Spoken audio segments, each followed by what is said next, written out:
अस्सलाम वालेकुम, मुंहिंजो नालो डॉक्टर ज़ोएब आहे। अॼु असां अहम मौज़ू ते ॻाल्हाईंदासीं जंहिंखे असां चवंदा आहियूं ख़्वाब जो फ़ालिश। अंग्रेज़ी में हिन टर्म खे चवंदा आहियूं स्लीप पैरालिसिस। छा इहा हक़ीक़त आहे ख़्वाब जो फ़ालिश थींदो आहे या इहो हिकु सावी चकर या गेबा जो चकर आहे? इहा दरअसल हिकु हक़ीक़त आहे ऐं काफ़ी आम आहे। दुनिया जी 10% आबादी खे उन पंहिंजी ज़िंदगी में कॾहिं न कॾहिं निंड जो फ़ालिश वग़ैरह थी सघे थो। हिन में छा थींदो आहे, तव्हांजो जेको जिस्म आहे वाज़ी तौर ते हरकत वग़ैरह न करे सघंदो आहे। कॾहिं कॾहिं तव्हां सां ईअं थियो हूंदो, काफ़ियुनि सां थियो हूंदो, तव्हां राति जो हिकु ख़ामोश कमरे में सुता पिया हुजो, ओचितो तव्हांखे लॻे असां सुजाॻ में थी विया आहियूं, तव्हां पर पंहिंजे जिस्म खे हरकत वग़ैरह नथा करे सघो।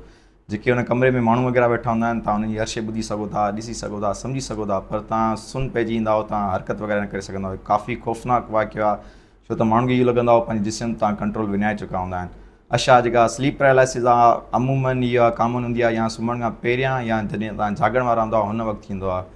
इन जा सबबु छा आहिनि? असां जेका निंड हूंदी आहे उन जा 4 मरहल हूंदा आहिनि। हिकिड़ो मरहल हूंदो आहे जंहिंखे असां मेडिकल टर्म में चवंदा आहियूं REM, रैपिड आई मूवमेंट। हिन में छा हूंदो आहे, जेको असांजो दिमाग़ हूंदो आहे तमामु घणो सरगर्म हूंदो आहे ऐं असां ख़्वाब हिन मरहले में ॾिसंदा आहियूं। हिन मरहले में छा थींदो आहे, जेके असांजा जिस्म जा मसल्स हूंदा आहिनि, अज़लात हूंदा आहिनि, उहे आज़ी तौर ते मफ़लूज पइजी ईंदा आहिनि। ऐं कॾहिं कॾहिं ईअं थींदो आहे त असांजो दिमाग़ जाॻींदो आहे पर असांजो जिस्म अञा हुन मफ़लूज हालत में हूंदो आहे। तंहिं वक़्तु इहो तव्हां सां ख़्वाब जो फ़ालिश वग़ैरह थींदो आहे।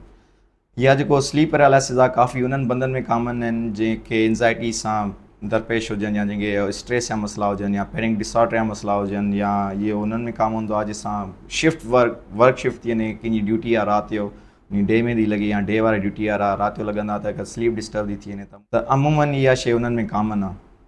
अच्छा, हिन में कहिड़ा कहिड़ा सिनेरियोस पेश ईंदा आहिनि स्लीप पैरालिसिस में? सभिनि खां पहिरियां तव्हां पंहिंजे जिस्म खे हरकत वग़ैरह न ॾेई सघंदा आहियो।